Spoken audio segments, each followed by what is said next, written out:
23 मार्च के लिए हम लोग मार्केट को एनालिसिस करेंगे।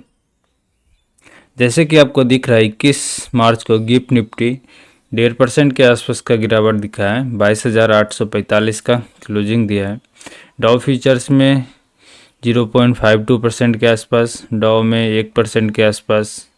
यूके का जो मार्केट, यूएस का जो मार्केट है 1.5%। निकेई के जो बाज़ार हैं जापान का 3.5% के आसपास। हैंग सेंग का बाज़ार 1% के आसपास। डेक्स में जो जर्मनी का बाज़ार है 2% के आसपास। सीएसई जो फ्रांस का बाज़ार है 2% के आसपास।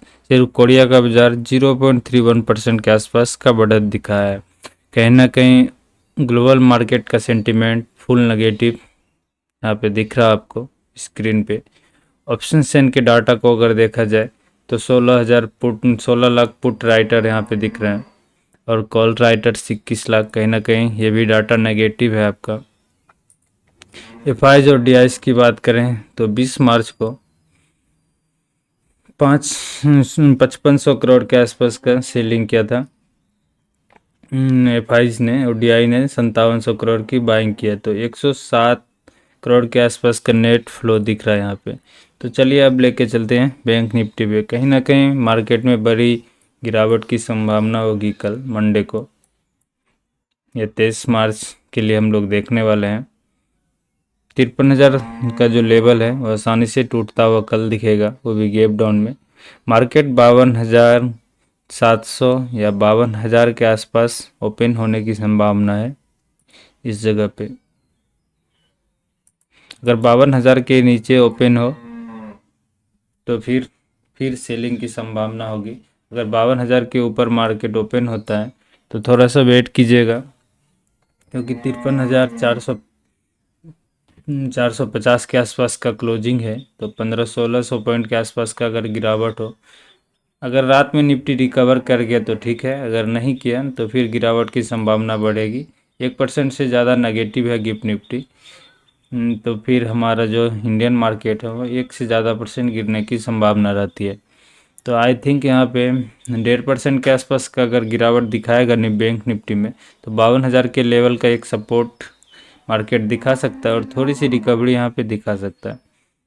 तो ध्यान रखना 52,000 के एक सेंटीमेंट लेवल को, क्योंकि मार्केट में कल भारी गैप डाउन की संभावना होगी।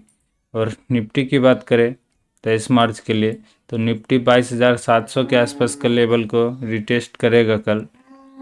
अगर इसके नीचे खुलता है तो 22,500 एक साइकोलॉजिकल लेवल याद रखना है। 22,500 के आसपास एक साइकोलॉजिकल लेवल आपका आ गया तो यहाँ पे ध्यान रखना है कि यहाँ से एक थोड़ा सा बाउंस बैक ऊपर की ओर ले सकता है। अगर थोड़ा सा रिकवरी आई तो फिर सेलिंग के लिए चल सकते हैं। 23,000 के आसपास अगर टच करता है तो फिर यहाँ से सेलिंग के लिए ही चलिएगा, क्योंकि क्रूड ऑयल जो है बढ़ता जा रहा है। इंडिया में भी क्रूड के वजह से महंगाई बढ़ती जाएगी। सारे सेक्टर क्रूड पे ही निर्भर हैं। कहीं पे भी आप कुछ भी करिए तो आपको यहाँ से वहाँ ट्रांसपोर्ट का ज़रूरत पड़ेगा। तो क्रूड अहम रोल निभाता है यहाँ पे। $98 के आसपास चल रहा है फिलहाल क्रूड ऑयल। जब तक ये ईरान का और इजराइल का युद्ध समाप्त नहीं होता है तब तक मार्केट में मंदी की संभावना बनी रहेगी। तो मेजर मंदी के लिए हम लोग अब बढ़ ही रहे हैं।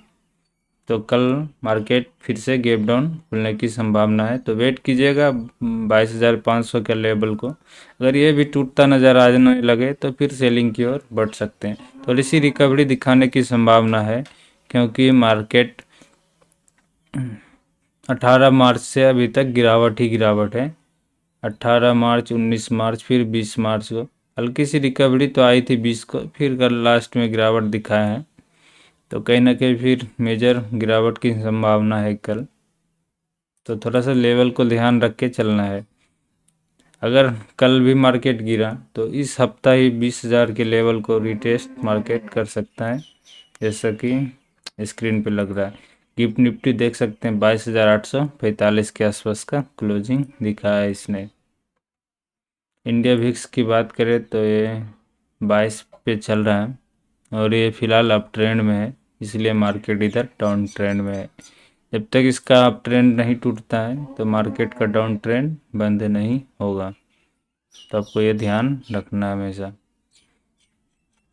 तो चलिए मिलते हैं कल अगले वीडियो पे। आज के लिए इतना ही।